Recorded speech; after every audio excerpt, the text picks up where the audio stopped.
আসসালামু আলাইকুম। তো কিছুদিন আগে আমরা একটা বুট ক্যাম্প শুরু করার কথা বলেছিলাম। 20 দিনে 80,000 টাকা সেল করার যে বুট ক্যাম্পটা, ফেসবুকের যে সেলস ক্যাম্পেইন চালিয়ে আমার প্রোডাক্টটা সেল করব 20 দিনে কীভাবে 80,000 টাকার মতো। তো সেই ক্যাম্পেইনটা নিয়ে কিন্তু চলে আসলাম আর কি, বুট ক্যাম্প যেটাকে বলে। তো আমি এখানে আমার total strategy, ad campaign structure সব কিছুই দেখাবো, প্লাস ডেইলি সেলসের আপডেট দেবো, কীরকম সেল আসলো, কীরকম অর্ডার কনফার্ম করলাম আমরা। তো A to Z সব কিছুই থাকবে। তো আমি আজকে আমাদের এই অ্যাডসেট বাজেট অপটিমাইজেশন এই ক্যাম্পেইন স্ট্রাকচার ফলো করে অ্যাড চালাবো। তো সেক্ষেত্রে আমাদের লুক লাইক অডিয়েন্সও থাকবে। আমাদের লুক লাইক অডিয়েন্স ক্রিয়েট করা হয়ে গেছে অলরেডি আমাদের ফেসবুকের ডাটা সেট থেকে।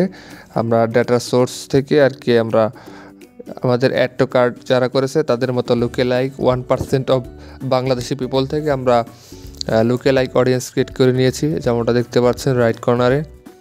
তো আমার অডিয়েন্স সেগমেন্টে পিসি গেমার থাকবে, হোম ডেকর যারা লাইক করে তারা থাকবে, এবং লুকে লাইক থাকবে 1% অফ পিপল। তো এখানে আমাদের অডিয়েন্স সেগমেন্টটা এটুকুই, এবং ক্যাম্পেইন স্ট্রাকচারটা হবে ক্যাম্পেইন বাজেট অপটিমাইজেশন।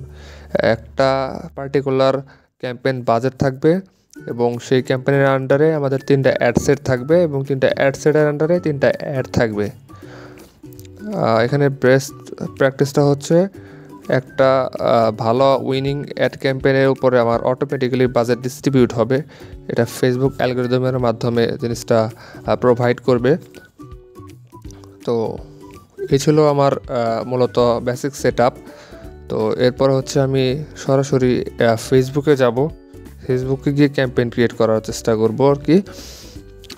তো আমি জাস্ট এখান থেকে একটা ক্যাম্পেইন ক্রিয়েট করব।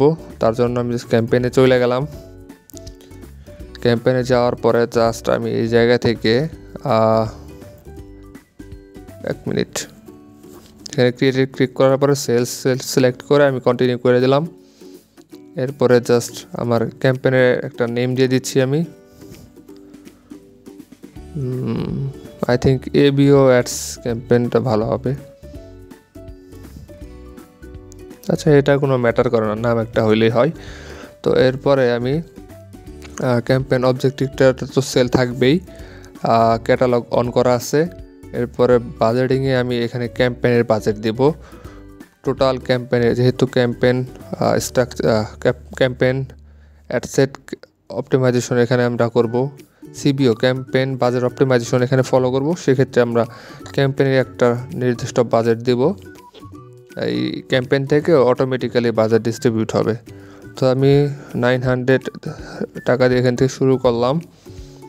এরপরে জাস্ট আমি বাজেটিং করার পরে এটা কিন্তু অবশ্যই অ্যাডভান্টেজ প্লাস অন থাকবে এই জায়গায়, মানে। তো এরপরে আমি ক্যাম্পেইন বিট স্ট্র্যাটেজি এখানে হাইস্ট ভলিউম দিয়ে রাখবো আমরা। এটা চেঞ্জ করলে অনেকেই করতে পারেন, তো আমার ক্ষেত্রে আমার সেলস লাগবে বেশি, এর জন্য হাইস্ট ভলিউম দিয়ে রাখলাম। এরপরে হচ্ছে মোটামুটি এই লেভেলের কাজ শেষ। এরপরে অ্যাডসেট লেভেলে চলে গেলাম। তো অ্যাডসেট লেভেলে এখানে অ্যাডের বিস্তারিত বা টার্গেটিং লোকেশন সব কিছু এই জায়গা থেকে সেট করতে হবে। তো আমার ক্ষেত্রে আমি এখানে আমার যা যা ফলো করা দরকার আমি এই জায়গা থেকে করে দিচ্ছি, যেমন কি ম্যাক্সিমাইজ নাম্বার অফ কনভার্সন এখানে আমার দিতে হবে। তো আমি এটা সিলেক্ট করে দেই। তো এটা মোটামুটি সিলেক্ট করা হয়ে গেছে আমাদের। এটা সিলেক্ট করার পর আমাদের কনভার্সন ইভেন্ট, আমাদের ট্র্যাকিংটা হবে পারচেস। আমরা পারচেস ইভেন্ট ট্র্যাক করব। এরপরে জাস্ট আমি এখানে লোকেশন বা টার্গেটিং যেটা করি সেটা এখান থেকে অবশ্য করে নিব। তার আগে আমরা প্লেসমেন্টটা একটু চেক করে নিই। প্লেসমেন্টটা আমরা ইনস্টাগ্রাম বা অন্য কোনো জায়গায় অ্যাড দেবো না, আমরা শুধু ফেসবুক কেন্দ্রিক অ্যাড চালাবো। আমি বাকি যেসব টার্গেটিংগুলো ছিল সেগুলো উঠাই দিচ্ছি, শুধু ফেসবুকে থাকবে। এবং ফেসবুকের ভেতরেও রাইট কলাম অ্যাড বা সার্চ রেজাল্ট এই প্লেসমেন্টগুলো আমরা অফ করে দেবো, কারণ এই জায়গা থেকে শুধু বাজেট নষ্ট হবে, আমাদের এগুলো আসলে রাখার প্রয়োজন নেই। আমরা জাস্ট এই জায়গাতে আমাদের যে জায়গাতে রেজাল্ট ভালো আসে সেগুলো রাখবো। যেমন প্রোফাইল অ্যাড চলবে বা স্টোরিজ, নিউজ ফিড, এরকম যেগুলো ইফেক্টিভ সেগুলো অন রাখবো। তো এরপর আমরা অ্যাডে চলে গেলাম। অ্যাডে যাওয়ার পরে অ্যাড সেটের একটা নাম দিতে হবে। আমার অটোমেটিক্যালি এই জায়গা থেকে কিন্তু যে চলে আসছে, ক্যাটালগ কিন্তু শো করতেছে। ক্যাটালগ বলতে উপরে একটা ভিডিও থাকবে, নিচে আমাদের প্রোডাক্টের কালেকশন শো করবে। তো এই স্ট্রাকচার ফলো করব, এর জন্য আমাদের সিঙ্গেল ইমেজ আর ভিডিও স্ট্রাকচারটা ফলো করতে হবে। তো এরপরে আমরা এই জায়গা থেকে জাস্ট অ্যাপ ডেস্টিনেশনে গিয়ে আমরা এই জায়গা থেকে আমরা ওয়েবসাইটের লিঙ্ক দিয়ে দিব, যে জায়গায় আমাদের ক্লিক করার পরে স্বপ্নে ক্লিক করার পরে আমাদের ইউজাররা যে জায়গায় ঢুকবে সেটা। এটা মোটামুটি সব দিকেই সব কিছু ঠিক আছে, কাজ করছে। এরপরে আমি একটা পেজের ভিডিও সিলেক্ট করবো এই জায়গা থেকে। যখন কেউ ক্লিক করবে তখন আমাদের যে ওয়েবসাইটের পেজে যাবে ওটা লিঙ্ক দেওয়া লাগবে আর কি। তো আমি এই জায়গা থেকে কয়েকটা ভিডিও আছে, একটা ভিডিও নিলাম, ভিডিওটা সিলেক্ট করে দেই। এগুলো স্কিপ অ্যান্ড কন্টিনিউ করতে হবে, না হয় ভিডিও আমার গ্রুপ হয়ে যাবে। এরপর নেক্সট করে দেব, এরপর ডান। এটা ডান হয়ে গেছে। এগুলো করার পর আমাদের একটা এরর আসছে, সেটা অবশ্যই ফিক্স করব আমরা, সমস্যা নেই। এরপর হচ্ছে যে কন্টেন্ট ক্রিয়েশনের এর আগে আমাদের করতে হবে আর কি, সব নাও বাটনগুলো চেঞ্জ করতে হবে। চেঞ্জ করার পরে উপরে কিন্তু আমাদের কন্টেন্ট দিতে হবে আর কি, প্রাইমারি টেক্সট এবং হেডলাইন এগুলো ক্রিয়েট করতে হবে। এর আগে আমি আমাদের অ্যাডটা একটু দেখে নেই ঠিক আছে কিনা। আপনার রুম সাজাতে আপনি কি খুঁজছেন ইউনিক কিছু ওয়াল ডেকর? আপনার জন্য বিশাল ডিসকাউন্ট প্রাইসে আমরা এনেছি ইউনিক সব ওয়াল ডেকর, সারা দেশে সম্পূর্ণ ফ্রি হোম ডেলিভারিতে। প্রতিটি ডেকরে পেয়ে যাবেন 7টি কালার এবং 2টি কন্টিনিউয়াস চেঞ্জিং মোড। আমার এটা দেখা হয়ে গেছে, সুন্দর হয়েছে। এরপর আমি জাস্ট ডুপ্লিকেট করে নিচ্ছি আমাদের অ্যাডসেটটা। আমাদের দুইটা কপি করতে হবে। আমি জাস্ট এটা সেকেন্ড অ্যাডসেটটাকে করে নিই, তারপর হচ্ছে 3 নাম্বারটা করব। তো অ্যাডসেটের নেম দিয়ে দিচ্ছি আগের মতোই। অ্যাডসেটটা সেম থাকবে, শুধু আপনার এই টার্গেটিংয়ে কিছু চেঞ্জেস আনবো, লোকেশনে কিছু চেঞ্জেস আনবো, আর হচ্ছে ক্রিয়েটিভটা চেঞ্জ করতে হবে। তো আমি জাস্ট এগুলো নর্মালি নাম দিয়ে দিচ্ছি অ্যাডসেট 2, অ্যাডসেট 1, তাহলে আসলে বুঝতে সুবিধা হবে, না হয় উল্টাপাল্টা লেগে যায়। তো এরপরে জাস্ট আমি এগুলা করা শেষ হইলে সব কিছু সেম থাকবে। আমি জাস্ট কন্ট্রোলসে গিয়ে লোকেশনগুলোকে চেঞ্জেস আনবো হালকা। তো এইগুলা করবো, সমস্যা নেই, এগুলো করে নিচ্ছি। প্লেসমেন্টটাও আমাদের দেখতে হবে ঠিক আছে কিনা। তারপরে এইগুলা জাস্ট করার পরে জেন্ডারে গিয়ে, তার আগে আমরা করে নিই কাস্টম অডিয়েন্সে গিয়ে, কাস্টম অডিয়েন্স থেকে আমাদের অ্যাড টু কার্ট করেছে যে তাদের মতো লুকি লাইক আমি ফেসবুকে সাজেশন করে দিলাম। তো এখানে কিন্তু আমাদের রাইটে লেখা আছে ইউর সাজেশন, মানে ফেসবুক এগুলা সাজেশন হিসেবে নিবে, ঠিক আছে। ও পুরোটা মেনটেন করবে না, ও সাজেশন হিসেবে নিয়ে এর উপরে বেস করে রেজাল্ট দেওয়ার চেষ্টা করবে। তো আমাদের এগুলো আমি জাস্ট উঠিয়ে দিই। আমাদের পিসি গেমার অ্যাডসেটটা মোটামুটি এখানে রেডি। এরপরে হোম ডেকরটা নিয়ে আমরা কাজ করতেছি কারেন্টলি। লোকে লাইক করতেছি আর কি, লোকে লাইক করতেছি, এরপর হোম ডেকর করবো। তো আমাদের বেসিক টার্গেটিং যা যা দরকার, আসলে এখন টার্গেটিং এরকম ম্যাটার করে না যে আমরা কী দেবো না দেবো। এখন আসলে অ্যান্ড্রয়েড আপডেট হওয়ার পর থেকে এগুলা তেমন ম্যাটার করে না। এগুলো জাস্ট দিলে ভালো, না দিলেও সমস্যা নেই, দেওয়া ভালো আর কি। তো আমি জাস্ট আমার প্রোডাক্ট রিলেটেড কিছু কিওয়ার্ড এখানে ফেসবুককে সাজেস্ট করে দিচ্ছি। এবং যেহেতু আমার একটা লাইটিং প্রোডাক্ট, সেহেতু আমি জায়গায় এন্ড কন্ডিশন ইউজ করতে পারি। ফেসবুকে বলে দিলাম যে তুমি এদের দেখাও, প্লাস এদের সাথে ম্যাচ করতে হবে স্ট্রিপ লাইট যারা পছন্দ করে তাদেরকে দেখাও। তো এখানে ডিফাইন ফার্দার ক্লিক করে আমি জাস্ট এই জায়গা থেকে এন্ড কন্ডিশনে কিছু কিছু কিওয়ার্ড এখানে সাজেস্ট করতেছি। বেশ কয়েকটা টার্গেটিং আমি দিয়ে নিচ্ছি এই জায়গা থেকে।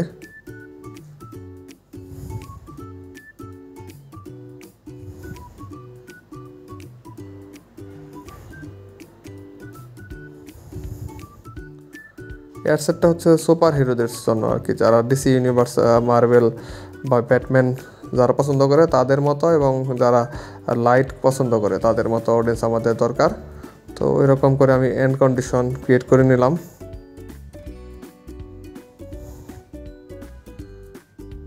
টার্গেটিংটা আসলে ভালো মতো করা লাগবে, না হয় অ্যাডসেটের যে বাজেট আছে সেগুলো কিন্তু নষ্ট হয়ে যাওয়ার সম্ভাবনা থাকে। তো এই ক্ষেত্রে একটু অ্যানালাইসিস করে টার্গেটিং করা উচিত। আমার যেহেতু বেশ কয়েকবার অ্যাড রান করেছি আমার প্রোডাক্টের উপর, সেহেতু আমার একটা আইডিয়া অটোমেটিক্যালি এই জায়গা থেকে চলে আসছে। তো আমি জাস্ট এটাতে ক্রিয়েটিভগুলোও চেঞ্জ করব, একই ধরনের ক্রিয়েটিভ রাখা যাবে না। তো add destination, default destination website create করলাম, দিয়ে দিলাম, এরপরে লিঙ্কটা প্রোভাইড করলাম। এরপরে জাস্ট আমি নিচের দিকে গিয়ে কন্টেন্টগুলো চেঞ্জ করব, কল টু অ্যাকশন বাটনটা চেঞ্জ করলাম। এরপরে মোটামুটি কাজ শেষ। এই জায়গায় ট্র্যাকিংটা ইনেবল করা হয়েছে আই থিঙ্ক।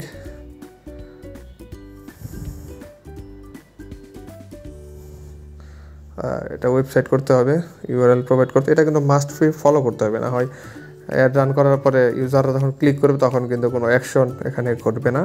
সেক্ষেত্রে যে ডিফল্ট ডেস্টিনেশন ওয়েবসাইট, এই জায়গায় লিঙ্ক প্রোভাইড করতে হবে ওয়েবসাইটের। আর সবসময় খেয়াল রাখতে হবে পিক্সেল বা কনভার্সন এই পেজ এগুলো সেট করা আছে কিনা। লোকেশনের ক্ষেত্রে আমি জাস্ট লোকেশনে কিছু চেঞ্জেস আনতেছি এই জায়গায়। রাজশাহীতে দেওয়া যাইতে পারে একটা, রেডিয়াস কমাই দিতে হবে, যেহেতু আমাদের বাজেট একটু কম, সেহেতু রেডিয়াস বা কতটুকু এরিয়া এগুলোর উপর একটু ফোকাস রাখতে হবে।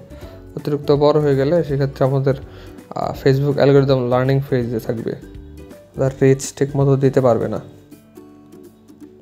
তো আমি বেসিক সেট আপগুলো করে নিচ্ছি।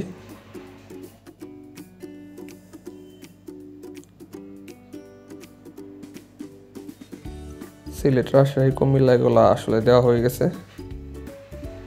এগুলো দেওয়ার পরে নেক্সট যে কাজ হবে সেটা হচ্ছে গাজীপুরে দেওয়া যাইতে পারে। গাজীপুরে আমরা একটু দিয়ে নিচ্ছি ছোট করে।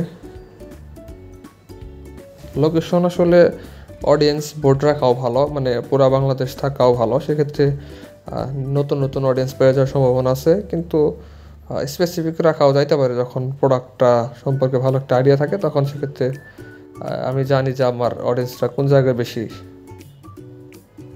জাস্ট এরপরে অ্যাডসেট 3টা করে নিলাম, ডুপ্লিকেট করে নিচ্ছি। এরপরে অ্যাডসেট 3 হয়ে যাওয়ার পরে নেমিং করা শেষ। নেমিং করার পরে টোটাল বেসিক সেট আপ যেগুলো আছে আগের মতোই করে নিচ্ছি। এরপরে জাস্ট নেক্সটে গিয়ে সব কিছুই ইনডেট এগুলো সব কিছুই সেম, যেহেতু ডুপ্লিকেট করেছি, বেসিক সেট আপ করা আছে। এরপরে জাস্ট আমাদের ক্রিয়েটিভ প্লাস যদি কন্টেন্ট চেঞ্জ করি তো সেক্ষেত্রে ওগুলো চেঞ্জেস করতে হবে। প্লেসমেন্ট, লোকেশন, জেন্ডার, এজ আর সব কিছু ঠিক আছে কিনা দেখে নিচ্ছি। অ্যাডসেটের নেমিংটা করে দেওয়া আসলে গুরুত্বপূর্ণ, তাতে আসলে বুঝতে সুবিধা হবে। কাস্টমার অডিয়েন্সের ক্ষেত্রেও আমাদের অ্যাড টু কার্ট সাজেশন করা থাকবে, সাজেশন করে দিচ্ছি। সাজেশন করে দেওয়ার পরে ও প্লেসমেন্টটা আসলে ফলো রাখতে হবে, কারণ হচ্ছে যে এটা যে কোনো জায়গায় ক্লিক করার পরে অডিয়েন্স রিলেটেড যে কোনো জায়গায় এখানে কোনো কিছু করার পরে অটোমেটিক্যালি কিন্তু প্লেসমেন্টগুলো বসে যায়। তো এটা অ্যাড রান করার আগেও চেক দিয়ে নেওয়া উচিত যে আমাদের প্লেসমেন্টটা ঠিকভাবে এখানে সেট করা আছে কি না। তো মোটামুটি বেসিক সেট আপ যেগুলো আছে এটাও কিন্তু আমাদের এই জায়গায় করা হয়েছে। আসলে 3টা অ্যাডের ডিটেলে এত কিছু আসলে ওইভাবে দেখানো যায় না, যেহেতু ভিডিওটা অনেক বড় হয়ে যাবে, কিন্তু আমি টোটাল বেসিক সেট আপগুলো দেখাচ্ছি যাতে করে আসলে আইডিয়াটা হয়ে যায়। তো বুট ক্যাম্পের হয়তো বা আজকের ভিতরে ভিডিও আপলোড করা হবে। আমাদের রেজাল্ট কীরকম আসলো এটা পেজে আপডেট করে দিব। তো বেসিক সেট আপগুলো আমরা করে নিচ্ছি।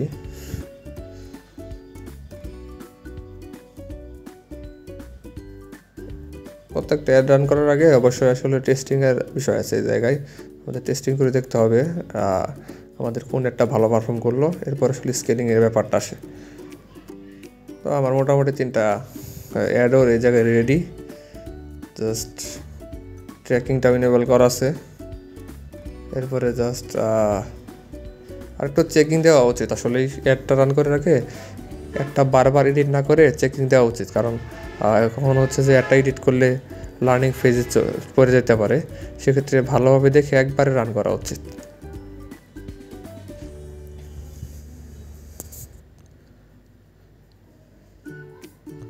আমি বেসিক সব কিছু আসলে ঠিকঠাকভাবে করেছি, সমস্যা নেই।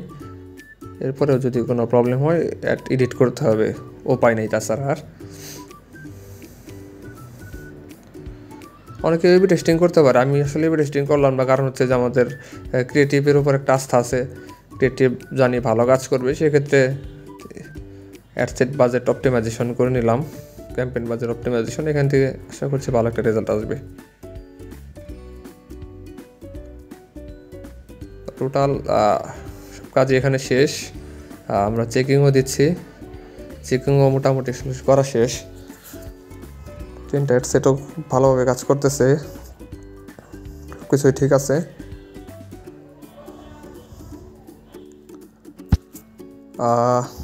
আই থিঙ্ক সব কিছুই ঠিক আছে, তাই না?